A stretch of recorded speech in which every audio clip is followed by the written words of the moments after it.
to the duodenum, right? And then the duodenum is retroperitoneal, then it comes into the peritoneum, and you have the first part is the duodenum, then the jejunum, then the ileum, right? Let me have this for a second. And the ileum is going to be going into the large intestine. So this is the ileum, this whole portion here.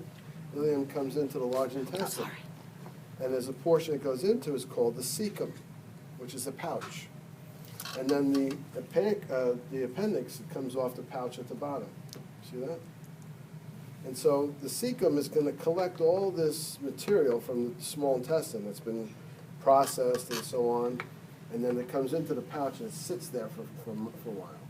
And then the fluids in there are going to trickle down into that appendix, and the appendix is going to work on it. It's a lymphatic organ, and it's going to deal with it. Sometimes it gets blockages and gets infected, and it could burst, so you have to get it removed. There's a valve between the ileum and the cecum, which is the first one, and it's called the ileocecal valve right there. This valve has to be open to allow stuff in, and it's closed to not allow stuff in. So when people are chronically constipated, this valve stays closed. When they have chronic diarrhea, it's stuck open. It's not able to form the valve properly. And that's neurological. There's a neurological control to that. What's the name of the valve again? Ileocecal valve. That's it right there. You should know that for the test. You have it? This is the cecum, otherwise known as the pouch of the ascending colon, right? You have your ascending colon, your transverse colon, your descending colon, and then it turns becomes a sigmoid colon. And it goes into the rectum and out, right? Now this model doesn't have the pancreas in it. I don't know where the pancreas went for this model. But if you look at this model over here, you can see the pancreas and stuff, right? Maybe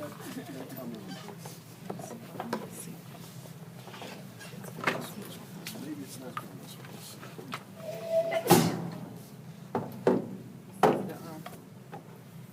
The stomach is coming off the esophagus. This is not the right one for this. And anyhow, you have the pyloric sphincter at the bottom. The top is called the physiological sphincter. It's just a little bit increased musculature here, but the pyloric sphincter has an actual sphincter.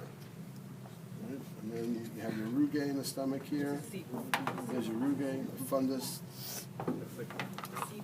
fundus, body, greater curvature, lesser curvature, pylorus. The pylorus of the stomach is at the bottom. Yeah. The pylorus is from here to here. This is the pylorus right here, this whole region. This is the pyloric sphincter. This is the lesser curvature, greater curvature, fundus, and body. Inside you have your rugae. This doesn't show you the muscularis. The other one should show you the muscularis layers. If not, I'm going to use the image to show you the muscularis and all that other stuff, and the pancreas and so on. Here's your pancreas, and this is the duodenum. This is the bile duct coming off the gallbladder. If we had the liver, this is the duodenum, yeah. And this is the bile duct coming off the liver and the gallbladder. Okay.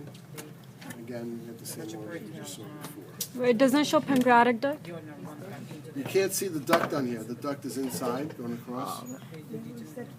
So that's going to be, we'll be using the image that I uploaded on Blackboard. Okay. So use those images.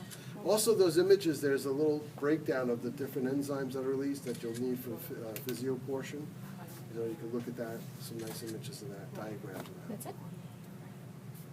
So again, you should know your ileocecal valve and your appendix and the cecum. The other one shows it a little better, right? Professor, duodenum and jejunum? Well, the duodenum is only the first 10 inches. So you really can't see it on this right here. You can just see a little bit here. This is the duodenum right here. This is the jejunum mostly, and then the ileum. You can't make it out, the differences between the ileum and the jejunum on it, right? It's kind of like equal amounts.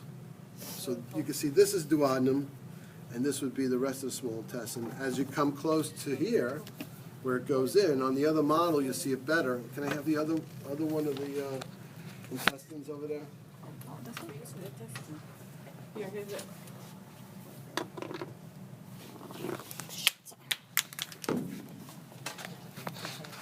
So this is definitely ileum, right?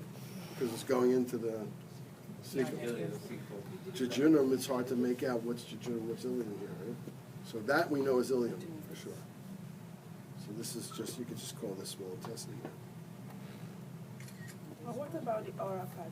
You're gonna test it on The who? the oral part. The oral, oh yeah, good portion. Good portion. Can you see it on this? This one is Look up the neck. open. You have one that comes off?